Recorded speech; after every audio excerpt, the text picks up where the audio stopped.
Olá pessoal, aqui é o Velgas, hoje é dia 12 de abril de 2026, 8 horas, horário de Brasília. O colapso da receita de petróleo da Rússia.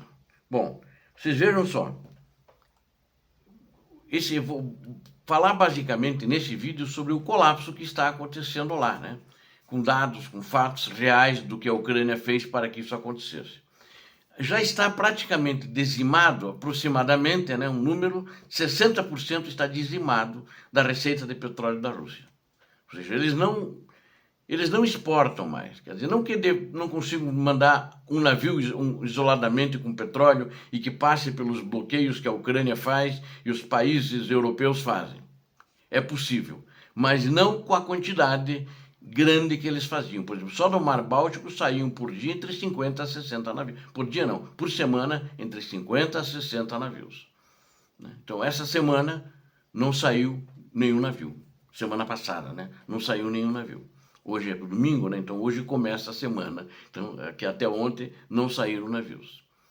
E vou falar também do novo no Mar Negro e tal, né? Mas nesse episódio aqui, nós vamos revelar como a estratégia ucraniana de asfixia econômica atingiu um nível sem precedentes, colocando em colapso mais de 60% da receita petrolífera da Rússia. Através de um ataque coordenado e maciço contra Novorossiysk e terminais no Báltico, a Ucrânia desmantelou a espinha dorsal logística do Kremlin, neutralizando alvos militares de alto valor. Simultaneamente, quero que vocês vejam aqui como a Ucrânia transformou a infraestrutura energética russa em uma armadilha financeira irreversível. Isso nós vamos ver aqui em detalhes, tá? Para isso eu peço que você assista esse vídeo até o fim e também você que não é inscrito, inscreva-se, porque aqui você verá a verdade. Aliás, como todos verão a verdade, peço a todos que também deem um like, comentem e compartilhem. Compartilhem porque para mais pessoas verem a verdade do que de fato acontece na geopolítica e na guerra da Ucrânia. Quero mostrar então o sistema energético e militar da Rússia está entrando em colapso, de forma muito mais acelerada do que as projeções internacionais previam há meses atrás, inclusive desde o ano passado. Acho que eu era um dos mais negativistas, né? Mas parece que o que eu via, que eu falei em muitos vídeos, está acontecendo. Alarmes soam em todos os centros de comando russos, enquanto as forças ucranianas avançam com um desmantelamento sistemático das exportações de petróleo. A principal fonte de financiamento dessa invasão criminosa está tendo problemas. Os tanques de guerra, os blindados, arriscam ficar sem combustível, inclusive para se movimentarem. A campanha de ataques estratégicos mais devastadora desta guerra coloca agora em risco direto 60% de toda a receita petrolífera russa. O golpe mais recente e impactante ocorreu com uma incursão massiva de drones durante a madrugada de dias atrás, durante a semana passada, contra Novorossiysk, o maior centro de carregamento de petróleo bruto no Mar Negro. Agora, ontem, novamente a Ucrânia atacou Novorossiysk.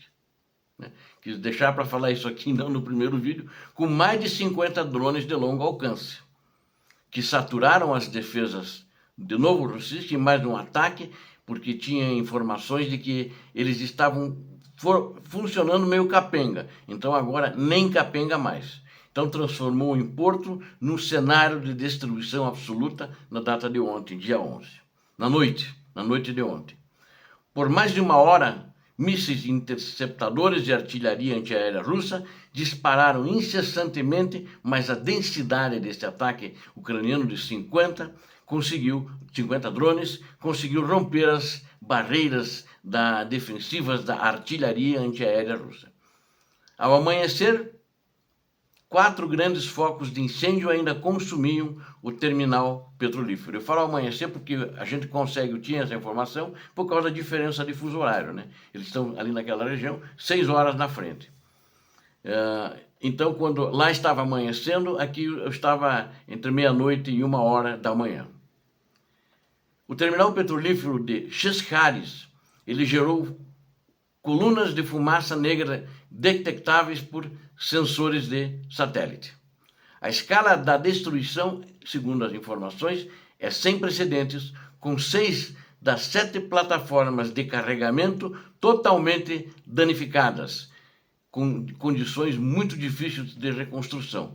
Sistemas críticos de controle de oleodutos totalmente inutilizados. 2 importantes berços de atracação para petroleiros foram atingidos diretamente, forçando a paralisação completa das operações no porto de Novorossiysk. Este ataque é a continuação lógica de uma manobra iniciada dias antes, lá no Mar Báltico, e que foi também para Novorossiysk, que eu tinha relatado o ataque, e agora para finalizar. E lá no Mar Báltico, onde em Primorsk, Ust-Luga já estão totalmente comprometidos. Ali não está embarcando nada, e aqui também não, porque aqui começou de fazer um movimento para embarcar, meio capenga, aí os ucranianos foram lá ontem de novo e fecha esse negócio aí. E fecharam a bodega, né? O bar a lojinha dos caras lá, dos russos. Somente as perdas, a Ucrânia já paralisou 45% a 50% da capacidade exportadora no norte.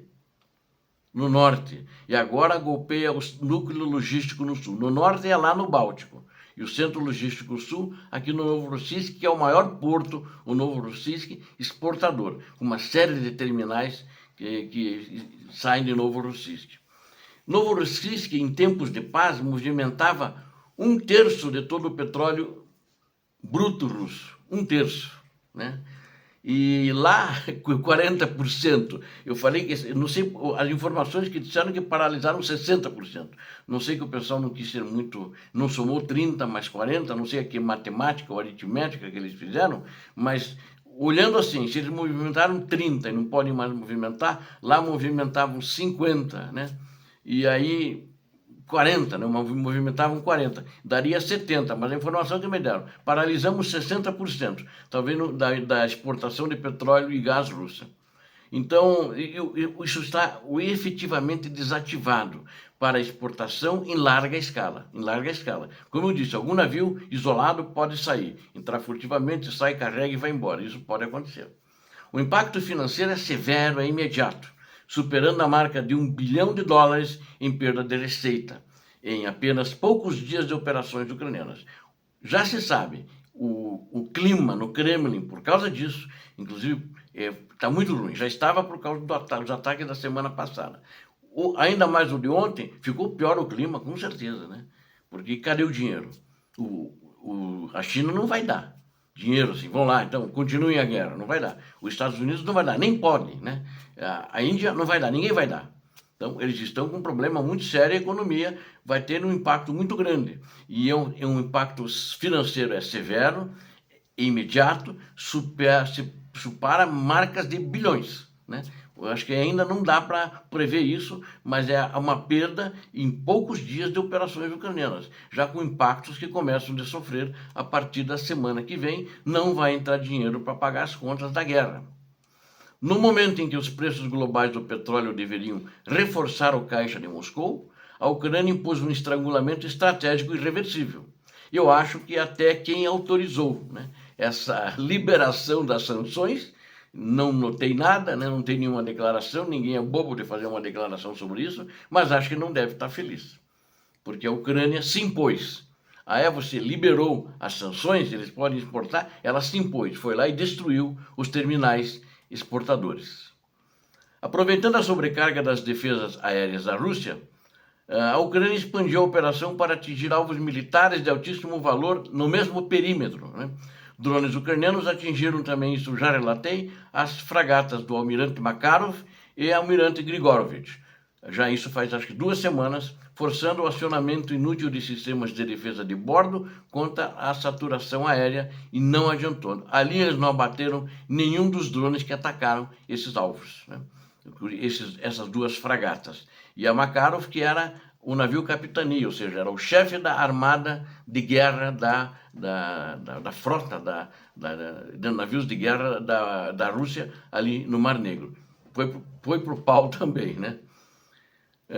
Lançadores de mísseis costeiros Bastion e até mísseis hipersônicos Zircon foram neutralizados antes mesmo de serem posicionados para ataques contra as cidades ucranianas, ou seja, no aeródromo, né, de Kirovsk, os ataques que os ucranianos fizeram com drones Orion, e eles atacaram então esses sistemas de radar que guiam esses mísseis e acertaram os lançadores dos mísseis Zircon que estavam nesse aeródromo. E as forças especiais realizaram incursões contra bases de operadores de drones navais em Sevastopol, degradando a capacidade marítima no Mar Negro. Ou seja, a Ucrânia trouxe um grande prejuízo para a Rússia aí nesse período todo, mas olhando agora, ontem, que é o que eu quis relatar para vocês, complementei o que eu falei de alguns ataques que eles fizeram também no primeiro vídeo, como primeira matéria. A estratégia de guerra econômica total, que é o que a Ucrânia está movendo contra a Rússia, provou ser mais eficaz do que qualquer sanção internacional isolada. Ao destruir fisicamente a infraestrutura de exportação, a Ucrânia retira da Rússia os meios de financiar a sua agressão. O colapso de 60% do sistema petrolífero marca um ponto de inflexão, onde o poder de reação russo é visivelmente superado pela inovação e coragem e ousadia ucraniana. Obrigado a vocês que assistiram esse vídeo, conto com vocês. Inscrevam-se no canal, deem um like, compartilhem com suas redes sociais, façam seus comentários. Aqui vocês viram a verdade. Eu conto com vocês. Deus abençoe a todos vocês, Deus abençoe a Ucrânia, Deus abençoe o Brasil, paz e bem, paz para toda a humanidade.